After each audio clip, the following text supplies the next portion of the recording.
Hey YouTube, Kamen Rider here. Welcome to my review for Kamen Rider Gavv Episode 43. So, I thought this was an overall pretty solid episode. It didn't feel like a finale arc era episode in the sense that it felt like we were at this crazy momentum, but it felt much more like an episode at home in this later half of the series. Like I've mentioned before, it hasn't been bad, but it's definitely felt weird that we've had this structure similar to what you usually get in the 10s and the 20s, where you start off the arc with a filler character or story feeling beat and then rolling into the story. And this one just felt like something that was more at home in the later game of the series, and we weren't really wasting time on stuff that wasn't important.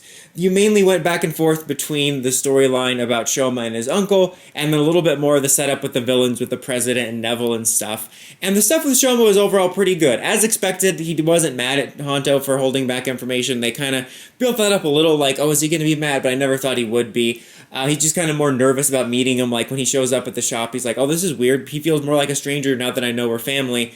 And it just kind of draws some parallels between, honestly, his uncle and Honto, of like he's worried about this missing relative, or, you know, presumed to be dead relative, like with Honto's mother, and he thought all these bad things happened. Although there was a funny beat. I mean, I don't think it was meant to be funny, but I thought it was, just in terms of him saying, the uncle, he said like, oh, of all the awful things I thought happened, I didn't expect her to get eaten by a monster. I mean, I thought that was funny just because obviously, in the context of this world, we know the monsters are real, but that would just be a funny quote to hear in real life.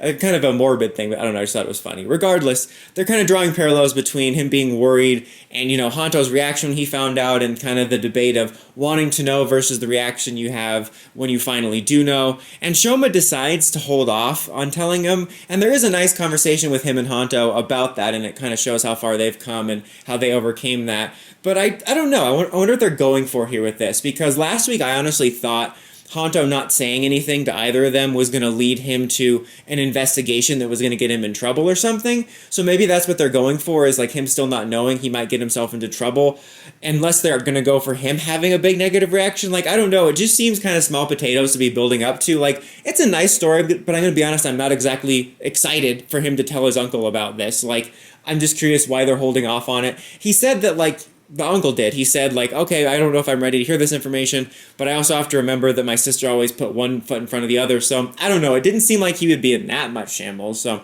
I don't know. I'm just curious what they're building for and holding off here. Also, I do find it kind of funny in a way that this was something I never really gave a thought at the beginning of the series, and I feel that most other series wouldn't give thought to, in terms of, like, usually when you have like a toku mystery character family story, they focus on one side, like, oh, their mom's side or their dad's side was chosen ones or they're villains or something.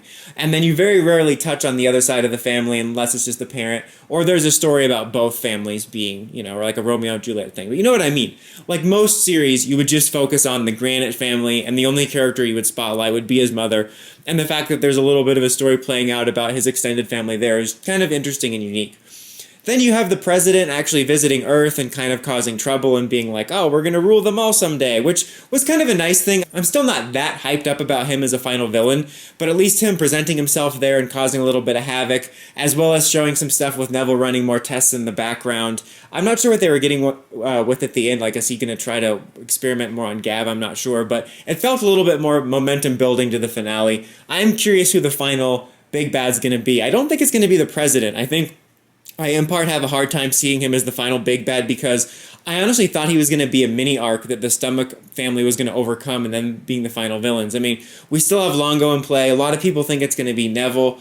I think it'll probably be them. I'm still very disappointed by what they did with Suga, and they probably will do a V-Cinema that explores his story, but that sucks to tee that up and then do an V-Cinema. I'm tired of all this DLC. Can we not just have the series? I don't want to have to watch all these V-Cinemas later. But anyway, overall I thought this was a solid episode. Nothing groundbreaking, a little bit of setup, but it felt more like an episode at home in the final arc, where we weren't wasting time on this kind of fluff feeling stuff. So anyways guys, what did you think of the episode? Let me know in the comments as always. Till next time, Kamen Rider, signing out.